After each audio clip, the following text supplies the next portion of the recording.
and political science at Calcutta University. However, since childhood, language has been my first love. I also studied Hindi literature and did my Visharad and Sahitya Ratna. I was first introduced to Sanskrit at the age of 8 by my grandmother when she asked me to read the Bhagavad Gita. Subsequently, a teacher from Banaras Hindu University, Pandit Divakar Pandey, taught me the basics of the language. Moreover, I was greatly inspired by Bankim Chandra's writings, which were instrumental in my learning Sanskrit. From childhood, I was attracted to spirituality without knowing what it meant. Its seeds were shown by my grandmother, who was deeply spiritual. A palmist who was a close friend of my father had told him that I was not meant for a worldly life and would spend my life in the ashram. I had many strange experiences during childhood, which I later learned were spiritual. In my dreams, I would see a luminous world and wanted to know where I could find it in the physical world.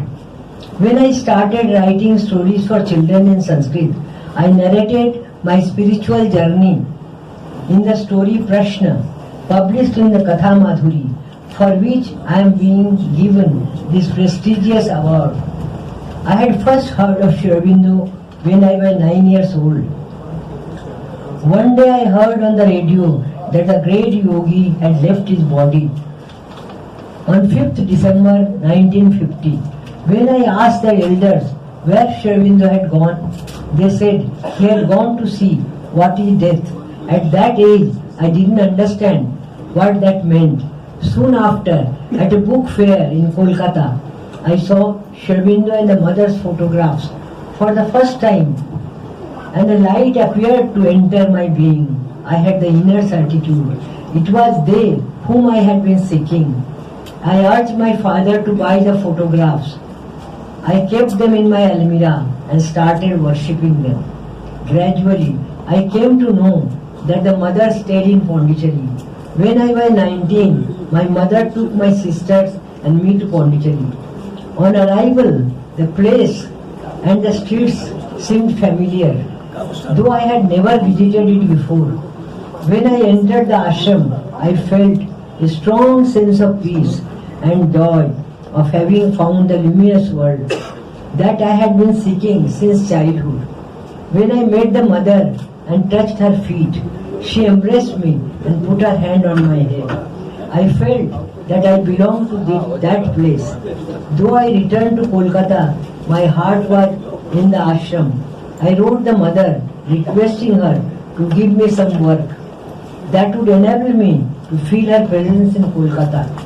Through one of mother's devotees, I came to know of Lakshmi's house in Tollyganj, and the mother asked me to work there. Towards the end of 1969, the mother asked me to come to Pondicherry. When I prayed for some work, she gave me the opportunity to teach at the ashram school. When I was asked by the school's then registrar, Shri Joshi, about the subjects I could teach, I said political science, history, economics, philosophy, Bengali, Hindi and Sanskrit. When he showed this list to the mother, she said I should teach Sanskrit. I could not speak the language then, but I was inspired by the mother's word that one should think and write in the language one wishes to learn.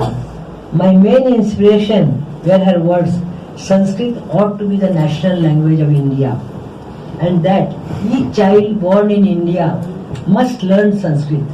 She also said I would like to have simple Sanskrit, not simplified.